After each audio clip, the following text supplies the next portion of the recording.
The text message from my sister Lauren arrived at 2:47 p.m. on Friday afternoon while I was reviewing quarterly reports in my corner office overlooking downtown Portland.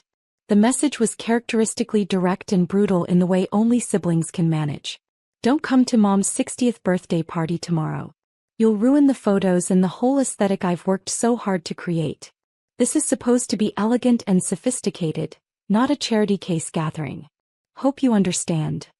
I stared at the message for a moment, sitting in my ergonomic chair surrounded by the floor-to-ceiling windows that offered a panoramic view of the city skyline. The irony wasn't lost on me, but it wasn't surprising either. For the past 5 years since I'd left my corporate consulting job to start what my family called playing with nonprofits, I'd been systematically excluded from major family events. I typed back a simple response, understood. Lauren had been planning Mom's 60th birthday celebration for 3 months, treating it like a social media campaign designed to showcase her event planning skills and our family's supposed success. She'd chosen the ballroom at the Riverside Hotel, hired a string quartet, arranged for professional photography, and created a guest list that read like a who's who of Portland's social elite. And apparently I didn't fit the image she wanted to project. This wasn't entirely surprising. Ever since I'd founded what Lauren dismissively called some little charity thing, I'd been treated like the family member who'd lost their way. My modest apartment, 10-year-old Subaru, and preference for thrift store clothes had become sources of family embarrassment rather than personal choices. What my family didn't understand, what I'd stopped trying to explain 3 years ago, was that Cascade Foundation wasn't some little charity thing. It was a $340 million philanthropic organization that had distributed grants to over 2,000 nonprofits across the Pacific Northwest, funded educational programs serving 50,000 low-income students annually, and established healthcare clinics in 12 underserved communities. But my family saw the modest lifestyle and assumed failure. I returned to my quarterly reports, which showed that Cascade Foundation had achieved a 23% increase in grant distribution efficiency and had successfully launched 4 major initiatives addressing homelessness, education inequality, food insecurity, and healthcare access in rural communities. The foundation's endowment had grown to $340 million through a combination of strategic investments and major donor development, making it one of the largest private foundations in the Pacific Northwest. At 4:47 p.m. my assistant knocked on my door. "Ms. Rodriguez, there's a call from Riverside Hotel's catering department. They say it's urgent." "I'm not catering any events," I said, puzzled. "They asked specifically for the account holder for the Rodriguez family celebration tomorrow." That got my attention. I'd been financially supporting my family's major events for years, though they'd never acknowledged it. My parents assumed the money came from some combination of family members pooling resources, never realizing that their failed daughter was quietly covering the costs of every birthday party, holiday celebration, and family vacation they'd enjoyed over the past 5 years. "Transfer the call," I said. "Ms. Rodriguez," the catering manager's voice was professionally concerned. "This is Janet Mills from Riverside Hotel Catering. We have a problem with tomorrow's event payment." "What kind of problem?" "The credit card on file has been declined, and when we called the backup payment method, we were told the account holder had canceled authorization for the event charges." I was quiet for a moment. When I'd set up the payment arrangements for Mom's party 3 months ago, I'd used Cascade Foundation's event management account, which Lauren and my parents assumed belonged to one of their friends or extended family members who'd volunteered to help with expenses. "Ms. Mills," I said carefully, "what was the total amount for the event?" $15,000 for the ballroom rental, catering for 80 guests, string quartet, floral arrangements, and professional photography. Ms. Lauren Rodriguez has been coordinating the details, but you're listed as the primary account holder and financial guarantor. "And the payment was declined?" "Yes, ma'am. About 30 minutes ago. We need to resolve this by 6 p.m. today or we'll have to cancel the event." I looked out at the city skyline, thinking about Mom's excitement for her 60th birthday party, the 80 guests who'd been invited, and Lauren's 3 months of planning. Then I thought about Lauren's text message telling me not to come because I'd ruin the photos. "Ms. Mills, please cancel all payment authorizations for the Rodriguez family event." "Cancel the authorizations?" "Yes. Remove all payment methods and cancel the event booking." "Ma'am, are you certain?" This is a significant event scheduled for tomorrow evening. I'm certain. Please send confirmation of the cancellation to this number. After ending the call, I returned to my quarterly reports. Cascade Foundation had a board meeting next week where we'd be approving $2.8 million in new grants for homeless services, educational programs, and rural healthcare initiatives. The work was demanding but fulfilling in ways my family had never understood. At 5:23 p.m., my phone started buzzing with calls from Lauren. I let them go to voicemail. At 5:31 p.m. Lauren called again. Then again at 5:34 p.m. At 5:38 p.m. she left her first voicemail. Call me back immediately. There's some kind of problem with Mom's party payment. At 5:42 p.m. the second voicemail. This isn't funny. The caterer says the payment was cancelled. Who would cancel Mom's birthday party payment? At 5:47 p.m. the third voicemail with panic creeping into her voice. The hotel says they're going to cancel everything if we don't resolve the payment by 6 p.m. I need to know who was supposed to pay for this. At 5:52 p.m., my phone rang with a call from Mom. Sweetheart. Mom's voice was strained with worry. Lauren says there's some confusion about tomorrow's party payment. Do you know anything about this? What kind of confusion, Mom? The hotel says the payment was cancelled, but none of us cancelled anything. Lauren's been calling everyone in the family trying to figure out who was supposed to pay. Maybe there was a miscommunication about who was handling the finances, I suggested. But honey, this is catastrophic. 80 people are expecting to celebrate my birthday tomorrow night. The hotel, the caterer, the musicians, everything's been arranged. If we can't resolve this payment issue, we'll have to cancel everything. That would be terrible, I agreed. Lauren is beside herself. She's been planning this for months, and now she's scrambling to find $15,000 to save the party. $15,000 that I had been prepared to pay, just like I'd paid for Dad's 55th birthday, Lauren's graduate school graduation party, and the family vacation to Hawaii last Christmas. Mom, I'm sure Lauren will figure something out. I hope so. I just don't understand how this could happen. At 5:58 p.m., with 2 minutes before the hotel's deadline, Lauren called me directly. Answer your phone, she said when I picked up. I've been trying to reach you for an hour. I was in meetings, I said. What's wrong? What's wrong? Her voice was pitched high with hysteria. Mom's birthday party is going to be cancelled because someone cancelled the payment authorization. 80 people, 3 months of planning, and now I have 2 minutes to come up with $15,000 or everything's ruined. That's terrible. How did this happen? I don't know. The hotel says the account holder cancelled the authorization, but I don't even know who the account holder was. Some family friend offered to help with costs months ago, and now they've apparently changed their mind. I was quiet, letting her continue. I've called everyone, Dad, Uncle Miguel, Aunt Carmen, all the cousins. Nobody knows who is paying for this, and nobody has $15,000 available on immediate notice. What are you going to do? I don't know, she screamed into the phone. This is a disaster. Mom's going to be humiliated when we have to call 80 people and tell them her party is cancelled. All because someone decided to cancel their financial support without telling anyone. Lauren, who did you think was paying for a $15,000 party?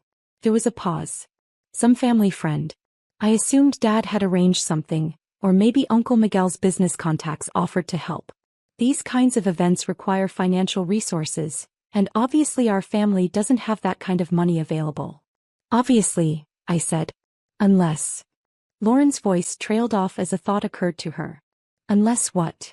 Unless you know something about this payment situation. Another pause. Kate, you weren't, oh my God. The realization was dawning in her voice like sunrise breaking through storm clouds. Kate, were you paying for Mom's party? Why would you think that? Because you're the only family member I haven't called, and you're the only one who didn't seem surprised about this payment cancellation. I didn't respond. Kate, answer me. Were you the account holder who cancelled the payment authorization? Lauren, you told me not to come to the party because I'd ruin the photos and the aesthetic. Oh my God. Her voice came out as a whisper. Oh my God, you were paying for everything. I was. But how? You work for some nonprofit. You live in that tiny apartment. You drive a car that's older than my college degree. I work for Cascade Foundation. Right, some little charity, She stopped mid-sentence. Wait. Cascade Foundation? Yes.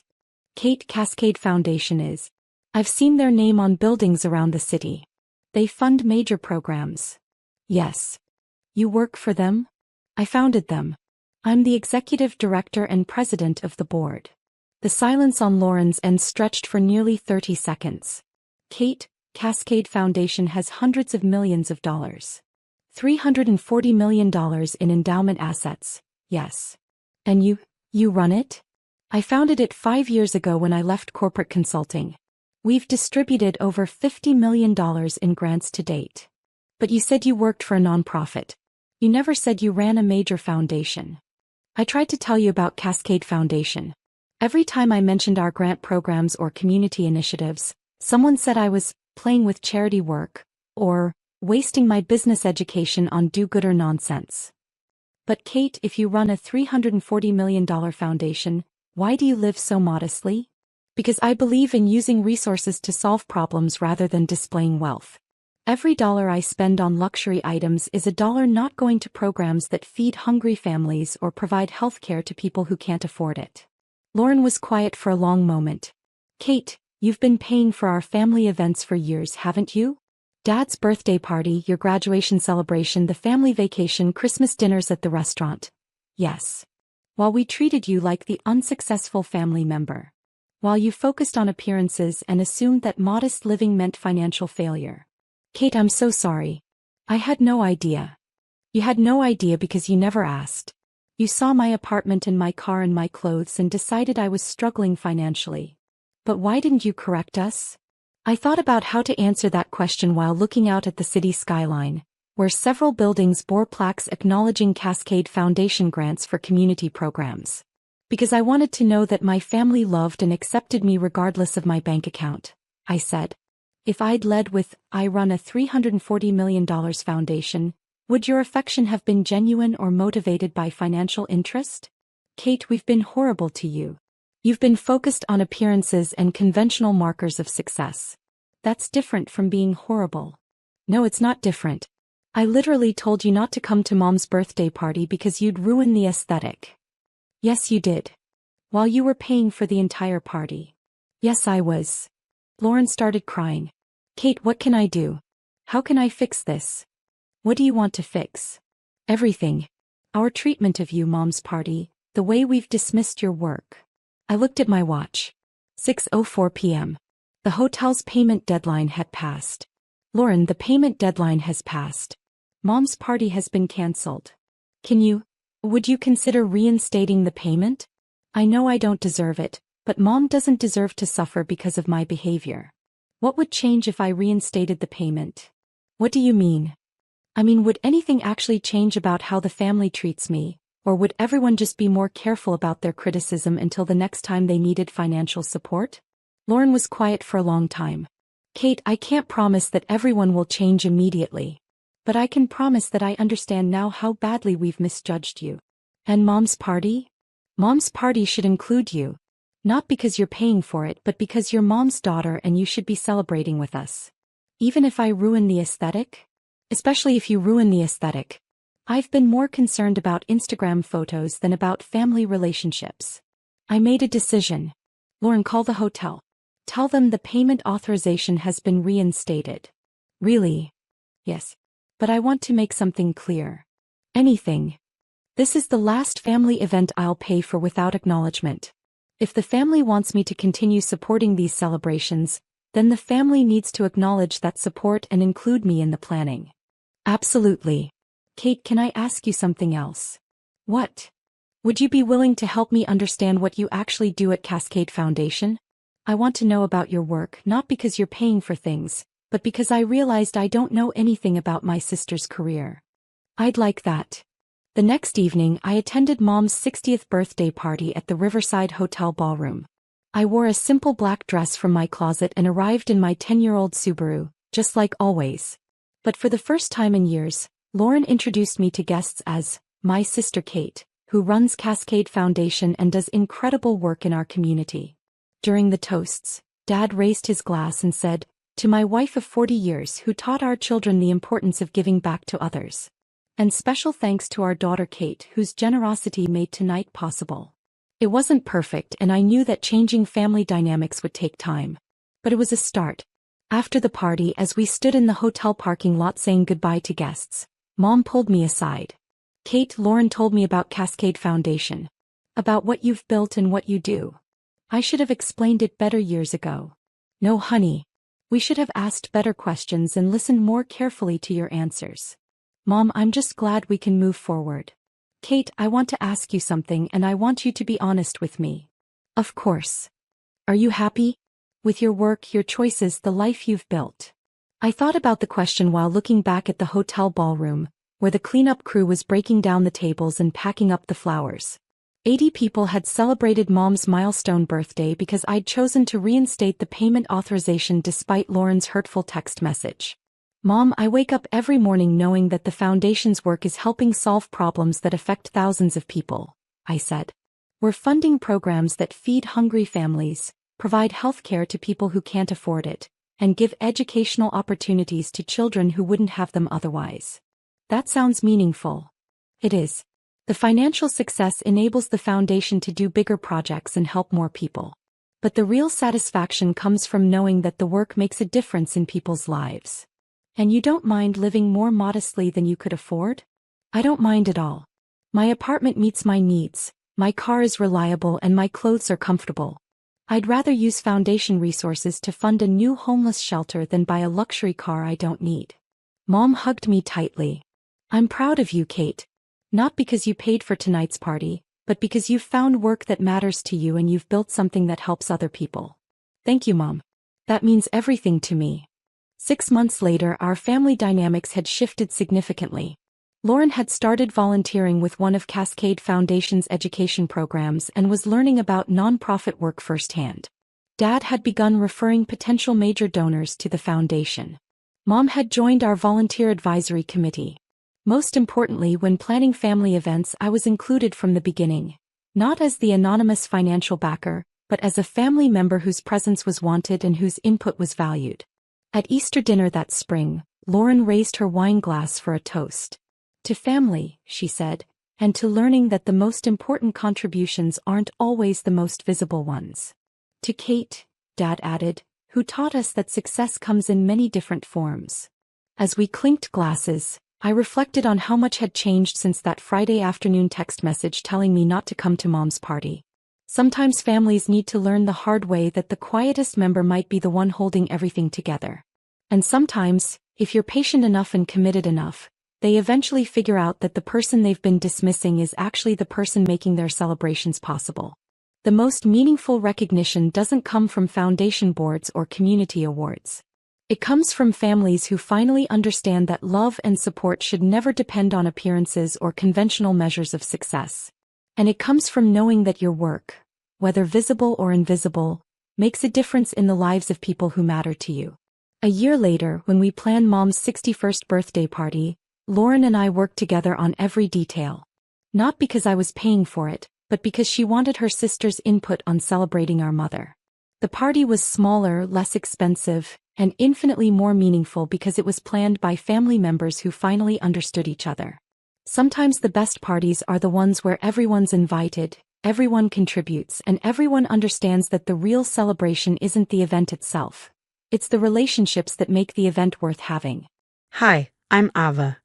You know what's funny? 10 years ago, if someone had told me I'd be running a successful tech company while raising an incredible 8-year-old, I would have laughed.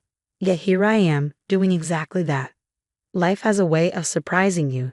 Sometimes in good ways, sometimes not so much. Mom, look, I fixed the robot's arm, Marcus beams, holding up his latest Lego creation. My son's inherited my love for tinkering. Only his tools come in smaller pieces. That's amazing, buddy. Want to show it to Victoria when she comes over for dinner? Yes, she always has the coolest robot stories. Victoria, my rock, my business partner, my family in every way that matters. From co-founding our company to helping me navigate single parenthood, she's been there through it all. Even my divorce from James 3 years ago. Thankfully, James and I managed to land on solid ground as friends. We're better at co-parenting than we ever were at marriage. Now he's a dedicated dad who takes Marcus every other weekend. And we've mastered the art of civil conversations about more than just custody schedules. It's not perfect, but it works. Ava, your 2 p.m. meeting's been moved to tomorrow. Victoria pops her head into my office, then spots Marcus. Hey, little engineer. What masterpiece are you working on today? Before Marcus can dive into an enthusiastic explanation, the office door bursts open. My parents stride in like they own the place, with my brother Richard slouching behind them. Sweetheart, we need to talk, Mom announces in that tone, the one that always precedes a disaster. Richard has some exciting ideas for the company, she adds with an overly bright smile. I glance at Victoria, who catches my expression. Help me, she steps in smoothly. Marcus, why don't you show me that robot in the break room? I brought those cookies you like. As they leave, I steel myself and turn back to my family. Richard is wearing a brand new suit, price tag still poking out from the sleeve. Dad clutches a folder like it's a classified dossier, and Mom's smile is stretched tighter than a drum. I lean back in my chair, already bracing for the headache this conversation promises. What's this about? Mom perches on one of the visitor chairs, smoothing her skirt with the precision of someone preparing for battle.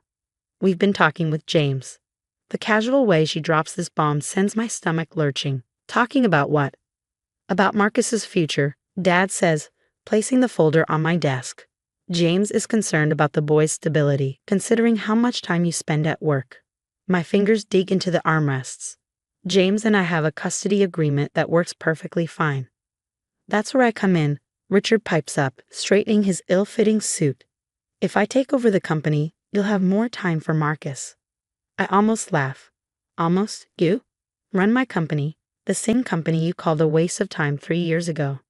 People change, Mom interjects, her voice sharp. Richard has lots of fresh ideas. Fresh ideas, like that cryptocurrency restaurant that went under, or the pet fashion line that never delivered a single product. Dad's expression hardens. Enough. Mom's tone softens, but her words are ice. Here's the situation, Ava. Either Richard takes over as CEO, or we support James in seeking full custody. The world tilts sideways. You're blackmailing me, using my own child. Don't be dramatic, Mom waves her hand dismissively. James agrees Marcus needs more stability. We've already discussed custody modifications. My office door opens and Victoria walks in, her tablet in hand. Her timing, as always, is impeccable. Sorry to interrupt, but Ava, you need to see this. She places the tablet in front of me, her expression sharp. I did some quick research on Richard's business history. The screen lights up with lawsuit filings, bankruptcy records, and a series of unflattering news articles. Richard's face drains of color as Victoria reads aloud. 6 failed businesses in 4 years. 3 pending fraud investigations. Over $2 million in personal debt. And a recurring habit of losing investor money in Vegas. That's private information. Richard snaps, jumping to his feet. Actually, it's public record. Victoria's smile is razor sharp. You know what else is public record? Conspiracy to commit custody interference. Recording conversations without consent. Using custody threats for financial gain. Mom's perfectly composed face falters. We're only trying to help. By threatening to take my child? My voice is steel, and forcing me to hand over my company to someone who couldn't run a lemonade stand. You've always been selfish, Dad starts, but I cut him off. Get out now. I stand, hands flat on my desk. And if you ever try to use my son as leverage again, my eyes burn into theirs. Let's just say I've learned a thing or two about hostile takeovers. Richard practically runs from the room, but Mom hesitates at the door, her expression hardening. We're your parents, Ava. We know what's best. As the door shuts behind them, Victoria turns to me. I have a plan, but you're not going to like it. Neither of us notices Marcus's forgotten Lego robot sitting on my desk, its tiny recorder light blinking red. Later that evening, I'm on the phone with Mom, my voice steady. I need time to consider your proposal. This is a big decision. That's all we're asking, sweetheart, she replies, her tone sickly sweet. Just think about what's best for everyone. After hanging up, I turn to Victoria in my home office. They bought it. Did we get everything? Crystal clear, she taps her laptop. Including the original threats from your office, Plus, the PI's report just came in. The private investigator's findings are damning. Dad's real estate business is underwater, and they've mortgaged their house 3 times. Records show they've been funneling money to Richard's gambling habit for years. They're not after the company for Richard, Victoria says grimly. They need it to save themselves. My phone buzzes. It's James. Your mother just called me, he says, his voice tight with anger. Tried to convince me to file for full custody. Said you agreed to step down from the company. James, I can explain. No need, he interrupts. I recorded the whole thing. Marcus is thriving with you, Ava. I'm not letting them use our son as a pawn. Relief floods through me. Thank you. The lawyer's already drawing up a restraining order. But heads up, Richard was asking weird questions about your company's security system last week when he picked up Marcus. Victoria's already pulling up the security feeds. There he is, she mutters, pointing to footage from the server room. We watch as Richard sneaks in late at night, plugging a device into the main servers. It's a data theft device, Victoria confirms. Amateur hour. He triggered 3 silent alarms and smiled right at the camera. My phone pings. A text from Mom. Richard's starting Monday. We'll handle the paperwork. Perfect timing, Victoria says, pulling up a document. I text back, family meeting tomorrow. My office, 9:00 a.m. They won't know what hit them, Victoria says, watching me sign the final affidavit. That's the point. I pick up Marcus's Lego robot, its hidden recorder now safely backed up. Nobody threatens my family. My phone lights up with another text from James. Count me in for tomorrow. Those trust fund documents your PI found. Interesting. Victoria raises an eyebrow, ready for the final act. I glance at Marcus, peacefully doing his homework in the next room, blissfully unaware of his grandparents' schemes. More than ready. Time to show them exactly who they're dealing with. At 9:00 a.m. sharp, my parents and Richard swagger into the conference room, as if they own the place. The board members are already seated. The boardroom's atmosphere shifts as Richard's face goes from pale to green while the security footage of his server room break-in plays on the large screen. What's this? Mom's smile falters. This was supposed to be a private meeting. Nothing in my company is private from its board, I reply, nodding to Victoria. She advances the presentation. Attempted corporate espionage, Victoria states, clicking to the next slide. The screen fills with recorded conversations, proof of their custody threats as a means of seizing control of my company. Dad jumps to his feet. Now wait just a minute. The conference room door opens and James walks in with our lawyer. Perfect timing, I say, gesturing to the empty seats. We were just getting to the trust fund fraud. Trust fund fraud? Mom's voice is barely a whisper, her eyes wide. Yes, I say evenly. The money Dad's been embezzling from Richard's trust fund to cover gambling debts. The same money you're trying to recoup by stealing my company. Richard whirls on Dad. You said that money was invested. Dad stammers. It was. James places a thick folder on the table. The family court judge found this very interesting. You can't prove anything, Dad blusters.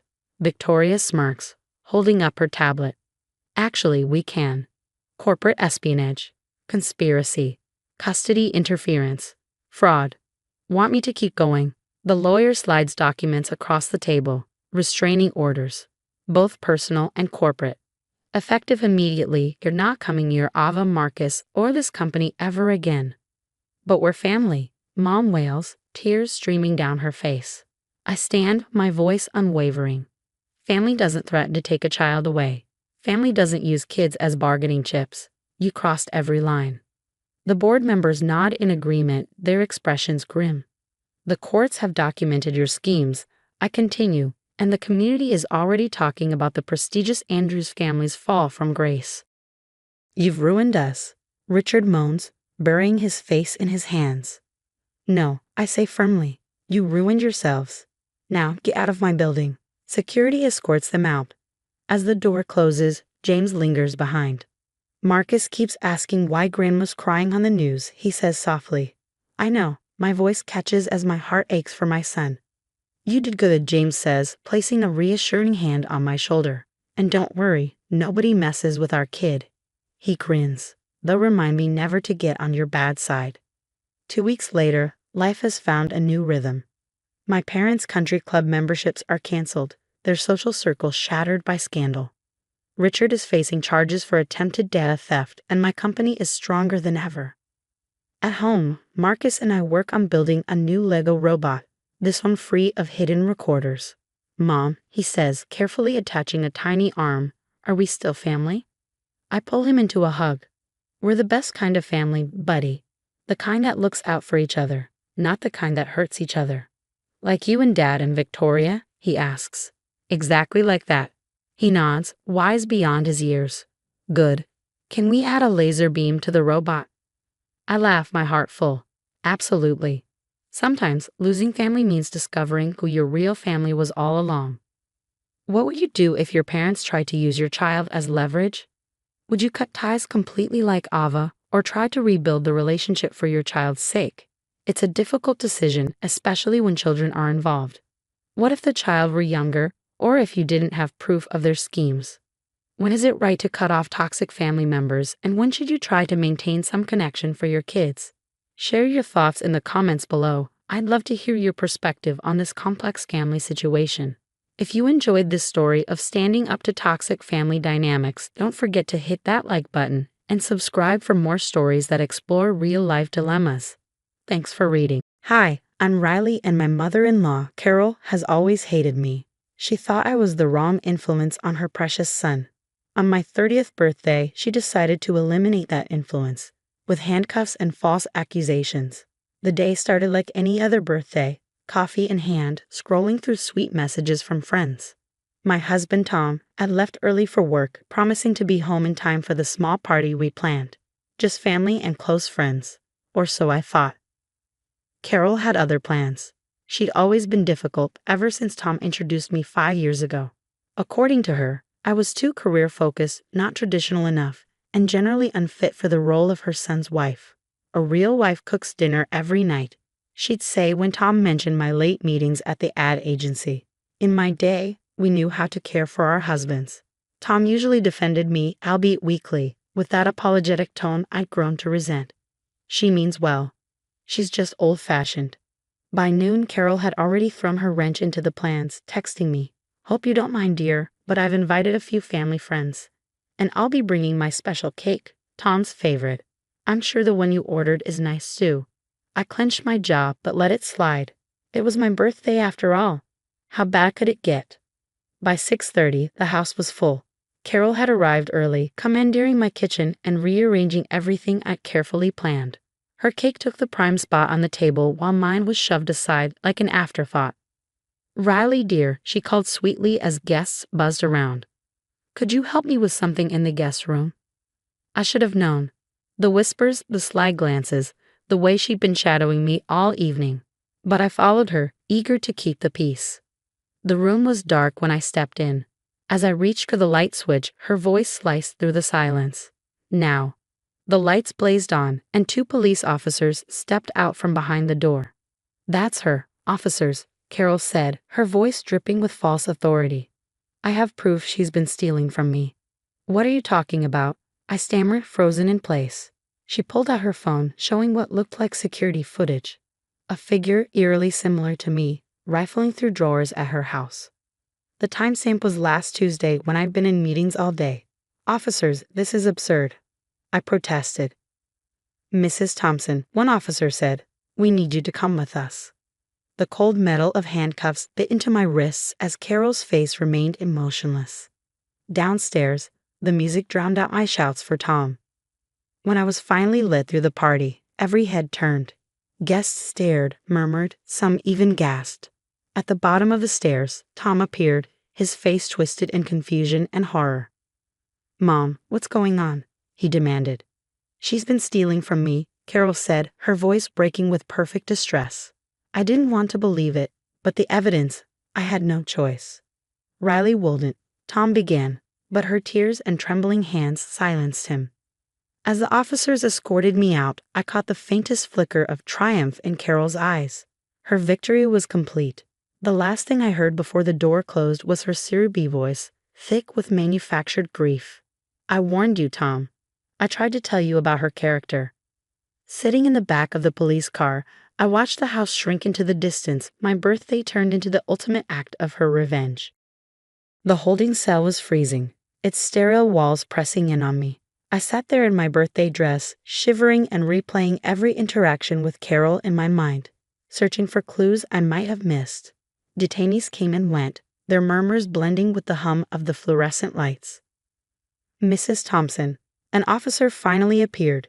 "Your husband's here with your lawyer." Tom entered first, his tie loose and his eyes shadowed with exhaustion. Behind him was David Chen, our family attorney, his briefcase in hand. "The footage is troubling," David began, glancing at the file. "It looks like you're rifling through Carol's jewelry drawers. But here's the thing. The timestamp shows Tuesday at 3 p.m. Can you account for that time?" I sat up straighter. "I was in the Peterson account meeting. 20 people can verify that." David nodded. "Already checked. We've got written statements from your colleagues. The charges won't hold in court. But Carol's played this smart. Your reputation is already under fire." Tom paced, running a hand through his hair. "Mom insists she has proof. She showed me the missing jewelry, receipts for their value." "Tom," I interrupted, my voice sharp. "Think, your mother has hated me from the start. Last Christmas, she accused me of losing her recipe book, only to find it in her own drawer. This isn't new." David's phone buzzed, breaking the moment. He glanced at the screen. "Good news. The judge approved your release." "Bad news. Carol's already on social media spreading her story." Tom groaned as we left the station. The ride home was silent, his hands gripping the steering wheel. Finally, he spoke. "I should have seen this coming. Mom's been off since Dad died. She's gotten more controlling, but this is a whole new level." Our house was dark except for the porch light. Inside, remnants of the interrupted party lingered.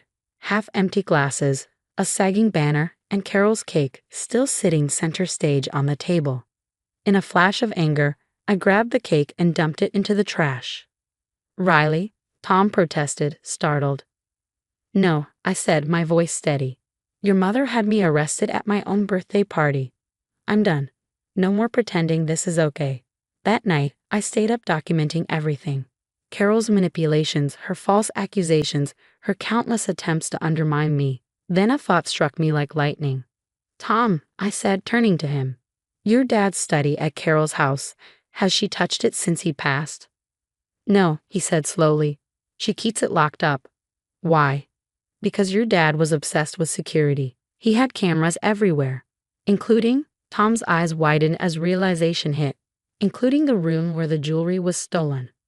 The next morning, I made a call to Sarah, my college roommate and a digital forensics expert. "Sarah, I need help. Can you analyze some security footage for tampering?" "Send it over," she said. "If there's anything shady, I'll find it." As we waited, a new text from Carol popped up on my phone. "Riley dear, I hope you understand why I had to do this. Family reputation is everything. If you apologize publicly, we can put this behind us." I handed the phone to Tom. His jaw tightened as he read it. Mom's gone too far this time. A few hours later, Sarah called back.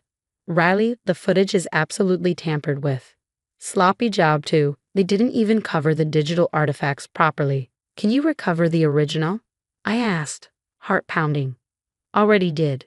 And you're going to love this. The footage from Tuesday. It shows something very interesting." Sarah's voice crackled through the phone, steady but electric with urgency. "The original footage shows Carol and her friend Margaret entering the room on Tuesday. They spent about 20 minutes there, and Carol was clearly placing items in a large purse." I froze, the weight of her words sinking in. "She staged her own theft," I whispered, the disbelief giving way to fury.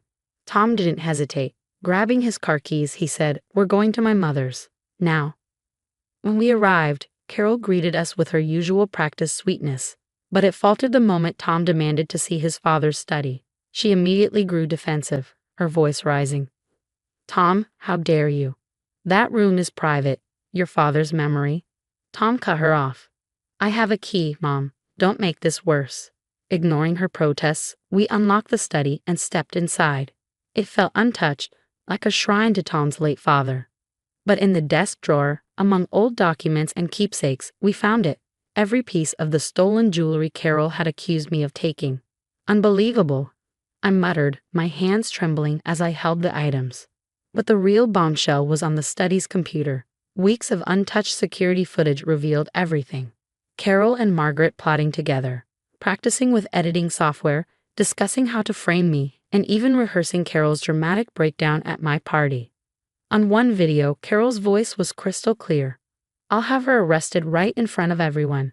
Tom will finally see the truth about the kind of woman he married. Tom sat motionless, his jaw clenched, watching his mother's schemes unfold on screen. With every clip, his face darkened, the betrayal cutting deeper. We were so engrossed that we didn't hear her footsteps until she burst into the study. Carol's face went ghostly pale when she saw the monitor. Tom, sweetheart, she stammered, her voice faltering. I can explain. Tom turned to her, his voice cold and sharp. Explain what, Mom? How you framed my wife. Had her arrested at her own birthday party? This is beyond anything I could have imagined. Her mask of composure cracked. She's not right for you. Carol shrieked. She's turning you away from family traditions from me. I did this for you, for us. No, Mom, Tom said, his voice trembling with controlled rage. You did this to yourself, and now you'll face the consequences. Carol's pleas fell on deaf ears as we left the house, armed with all the evidence we needed. In the days that followed, Carol and Margaret were charged with filing false police reports, evidence tampering, and defamation. The fallout was seismic. The family splintered. Some rallied behind Carol, convinced she'd been misunderstood, while others were horrified and cut ties entirely. Tom and I made the decision to move across town, away from the chaos and his mother's toxic influence. I agreed, but with one non-negotiable condition. We'd host a proper 30th birthday party at our new home. When the day finally arrived, I stood in our sunlit kitchen, carefully arranging my birthday cake in the center of the table where it belonged. This time, there was no Carol to overshadow the moment, no hidden agenda lurking in the background. As I sealed the last of the party invitations, a notification popped up on my phone. It was a reminder of Carol's upcoming court date. Without hesitation, I swiped it away and returned to writing the addresses. Tom walked in, wrapping his arms around me. Happy real birthday, honey, he murmured. I smiled, leaning into him. This is how it should have been all along. Looking back, I realized Carol had unwittingly given me a gift, a birthday present unlike any other.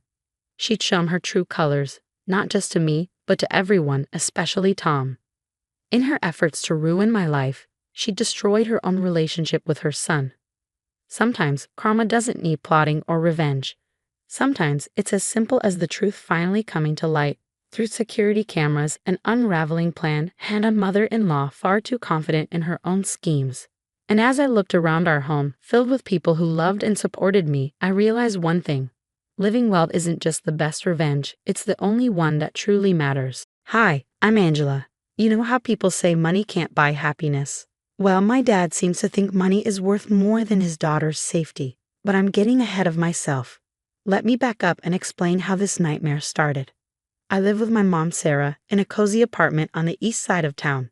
It's just the two of us, and honestly, that's perfect. Mom's a nurse at County General, and even after the divorce, she's always made sure I had everything I needed. Movie nights, cooking together. She's never once tried to lock me in a house against my will. You know, normal parent stuff. Then there's my dad, Mark. He remarried 9 years ago to a woman named Jessica, and they have an 8-year-old daughter, Lily. Jessica's always treated me like I'm some sort of threat to her perfect little family, with her fake smiles and condescending tone, like I'm still 5 years old instead of 17. Lily's sweet, but only when her mom's not around. Otherwise, Jessica's trained her to act all cold and distant during my visits. You should spend more time with your sister, Dad would say, but what he really meant was, I need free childcare. At first, it was subtle. Babysitters are so expensive these days, or Lily really looks up to you. Then last week, he called with this brilliant idea. Hey, princess. What if you watch Lily after school sometimes? Jessica and I could even pay you. I have volleyball practice, Dad, and debate club. And homework. Come on, help your old man out. We're trying to save for Lily's college fund. The guilt trips only got worse. Every call, every text. Then he played his trump card. I found your old baby blanket while cleaning the attic. The pink one with the rabbits. Why don't you come over Saturday morning? We could go through your childhood stuff. Just you and me. That got me. Stupid, right? But I missed the dad who used to read me bedtime stories and take me for ice cream after ballet class. So Saturday morning, I drove over to their fancy house in the suburbs, thinking about that ratty old blanket and the memories tied to it. I should have known something was wrong when I saw Jessica's car in the driveway. Dad had said she'd be at yoga, but I walked up to the door anyway, clueless like a lamb to the slaughter. Perfect timing. Dad greeted me with a big smile. Jessica and I have an emergency meeting with our financial advisor. You can watch Lily for a few hours, right? We'll be right back. Before I could protest, he was ushering me inside. And then I heard it, the heavy click of the deadbolt sliding into place.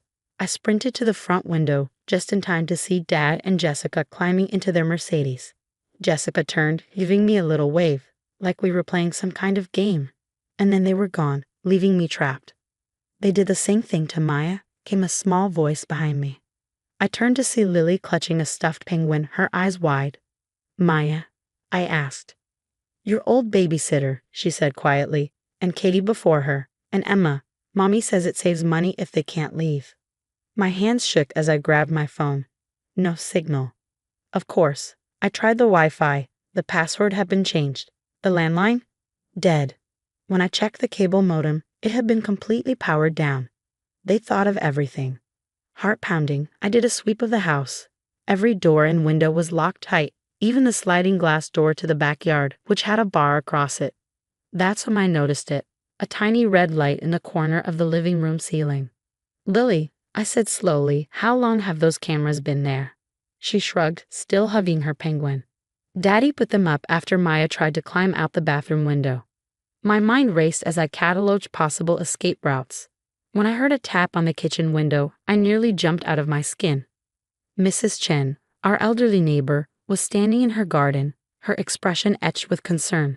She'd lived next door long before Dad married Jessica, and she'd always been kind to me during visits. Everything okay? She mouthed through the glass. Your father seemed upset. I shook my head frantically, gesturing to signal we were locked in. Mrs. Chen's eyes narrowed as she pulled out her phone. Pressing my hand against the window, I carefully traced the numbers backward. 911. Before she could dial, Jessica's car pulled into the driveway. Mrs. Chen quickly pretended to prune her roses, but I caught her subtle nod. She understood. Just forgot my laptop. Jessica chirped as she unlocked the door, her eyes darting toward the kitchen window, scanning for signs I tried anything. You girls having fun?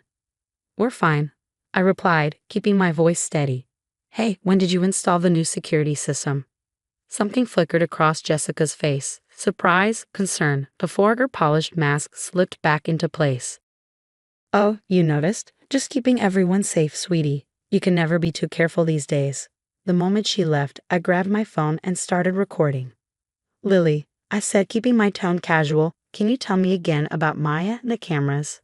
I want to remember all the fun things we talk about today. My little sister nodded eagerly and began recounting the same horrifying stories. I kept the phone partially hidden behind a throw pillow, its lens capturing everything while the red light of the ceiling camera blinked above us. Two could play at that game. They wanted documentation. I'd give them documentation. I just hoped Mrs. Chen was making her own calls. By the time Dad and Jessica returned that evening, I had over 2 hours of recordings. Lily had innocently shared everything. The crying babysitters, the threats about withholding pay, the times they'd been left without food for misbehaving. She didn't even realize how wrong it all was. When I finally got home, Mom was waiting for me in our apartment's parking lot, her face tight with worry. Mrs. Chen had called her immediately after contacting the police. I played the recordings for her, and her expression cycled through shock, fury, and heartbreak. I always knew Jessica was cruel, but this, she was already dialing her lawyer friend. And your father, I can't believe he'd. Her voice cracked, and I hugged her tightly. It's not your fault, Mom, I said. But we're going to stop them. The next few days were a whirlwind of police statements and legal meetings. Then Maya showed up at the station. She looked exhausted, dark circles under her eyes. But her voice was steady as she described her own experience. 6 months ago, she began, I was too scared to come forward. My parents needed the money, And they threatened to tell everyone I was a thief. Maya twisted her hands together, her words halting. But when Mrs. Chen told me about Angela, I couldn't stay quiet anymore. Dad's attempts at damage control started with tearful phone calls. Princess, you're misunderstanding everything. We were just trying to teach responsibility. You're tearing this family apart. When that didn't work, he resorted to threats. If you go through with this, you'll never see Lily again. Is that what you want? But the evidence kept piling up. Mrs. Chen, suspicious after Maya's sudden departure, had installed her own security cameras. The footage caught everything: the locked doors, disabled phones, and even Jessica bragging to her friends about their foolproof money-saving system. Everything came to a head at Sunday dinner. Dad had insisted we talk things through as a family, probably hoping to guilt me into dropping the charges. Mom came with me, her lawyer friend Sandra, and Tao, though Dad didn't know that part. Let's just put this unfortunate misunderstanding behind us. Jessica cooed, serving pasta like she was auditioning for Mother of the Year. We all want what's best for the girls. You're right, I said, pulling out my phone. So let's hear what Lily thinks is best. Jessica's face went pale as I hit play. Lily's innocent voice filled the room. And then Mommy said if Maya told anyone, they'd make sure no one ever hired her again. Turn that off, Jessica shrieked, lunging for my phone. But Mom was faster. The police already have copies, she said coldly, along with Mrs. Chen's footage, Maya's statement, and testimonies from 2 other babysitters. That morning, someone new had come forward. Dad slumped in his chair, finally realizing this wasn't going away. We can work something out. Money's no object. That's your problem, Dad, I said sharply. Money was always the only object. Right on cue, the doorbell rang. The police officers who walked into our family dinner weren't a surprise, not to Mom, Sandra, or me. What did surprise us all was how many victims they'd uncovered. The investigation had revealed Dad and Jessica's money-saving system went back even further than Maya knew. Mark and Jessica Thompson, you were under arrest for child endangerment, false imprisonment, and witness intimidation, one officer stated as they read their rights. Jessica burst into tears, but Dad just stood there, looking old and defeated. Lily ran to me, burying her face in my shirt. Are they taking Mommy and Daddy away? She asked, her voice trembling. I held her close, stroking her hair. Just for a little while, sweetie. You're going to stay with Grandma and Grandpa Wilson. The weeks that followed were intense. Dad's business partners scrambled to distance themselves, horrified when the media broke the story. 3 of them even came forward, admitting Dad had bragged about his creative childcare solutions during meetings. The company Dad had spent 15 years building crumbled in just 15 days. Jessica's perfect suburban mom image shattered as more people came forward. Her yoga friends, book club, and even her neighbors shared stories about her subtle threats and manipulative hints. The community rallied around the victims instead of them. Maya received a scholarship from a local business owner inspired by her bravery.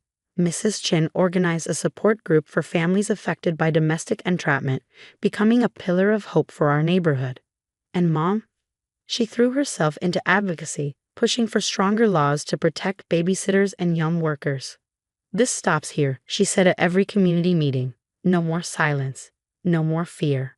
Lily adjusted to life with her grandparents, who were horrified by what their daughter had done. They made sure she got counseling and encouraged her relationship with me. Every week, Lily and I had sister dates, just us. No locks, no cameras, no fear.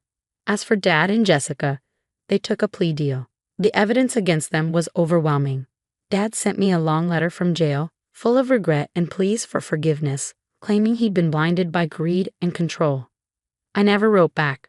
Last week, I got accepted to State University with a full scholarship. My entrance essay was about standing up against abuse and driving community action. When I told Mrs. Chen she'd been my inspiration for majoring in social work, she cried. Mom asked if I was sure I wanted to work with trauma victims, given everything we'd been through. Yes, I told her, because I've seen what happens when no one does. What would you do if you discovered your parents were exploiting and imprisoning vulnerable teenagers for profit? Would you turn them in immediately, like Angela did, or try to handle it privately first? Share your thoughts in the comments below.